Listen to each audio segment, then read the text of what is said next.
Speaker कौमी assembly सरदार अयाज सादिक ने वाज़ेह किया है कि किसी को कौमी असम्बली में मुल्क, अदलिया या फौज मुखालिफ गुफ्तगू नहीं करने दी जाएगी। महमूद खान अचकजई हो या कोई और, किसी ने ऐसी गुफ्तगू की तो वो उन्हें खुद रोकेंगे।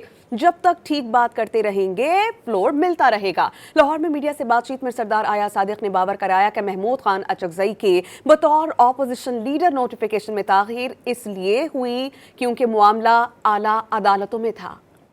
डिले जो हुई है क्योंकि नेशनल असेंबली ऑफ पाकिस्तान को पार्टी बनाया हुआ था सुपीरियर कोर्ट्स ने, पहले सुप्रीम कोर्ट ऑफ पाकिस्तान, उससे पहले पेशावर हाई कोर्ट पे। जब उन्होंने केस वापस लिया मैंने नोटिफाई कर दिया। ये भी मैं बड़ा क्लियर कर दूं, कोई भी एंटी पाकिस्तान गुफ्तगू करेगा नेशनल असेंबली ऑफ पाकिस्तान में मैं नहीं करने दूंगा। कोई भी जुडिशरी के हमारे जजेस के कैरेक्टर के ऊपर बात करेगा मैं नहीं करूंगा, नहीं इजाजत दूंगा। कोई भी अफवाज पाकिस्तान के खिलाफ बात करेगा मैं नहीं कर लूँ, बिकॉज ये चीज़ें कॉन्स्टिट्यूशन में है, ये मेरी जिम्मेदारी है। मैं प्राइम मिनिस्टर पाकिस्तान से मशावरत करता हूँ मगर वो मुझे रोकते नहीं किसी चीज़ से। जितने ज़्यादा से ज़्यादा लोगों से मशावरत करेंगे तो वो बेहतर है। महमूद खान हो या कोई हो, मेरे लिए तो एक वो मेंबर है जब तक वो इलेक्टेड मेंबर है। जो एंटी पाकिस्तान बात करेगा वो मैं रोकूंगा उसको। कहीं लिखा हुआ नहीं है लीडर ऑफ द ऑपोजिशन उठे तो उसको फ्लोर मिलना चाहिए। अगर वो ठीक बात करेंगे फ्लोर मिलता रहेगा। ये रवायत है, ना कॉन्स्टिट्यूशन में ना रूल्स में। इसलिए मुझे पता है कि मैंने हाउस किस तरह चलाना है। पार्लियामेंट में आके काम करें, आवाम की बेहतरी के लिए जो मसाइल हैं हल करने के लिए वो कीजिए, जो कि असल काम है जो पार्लियामेंटेरियंस का।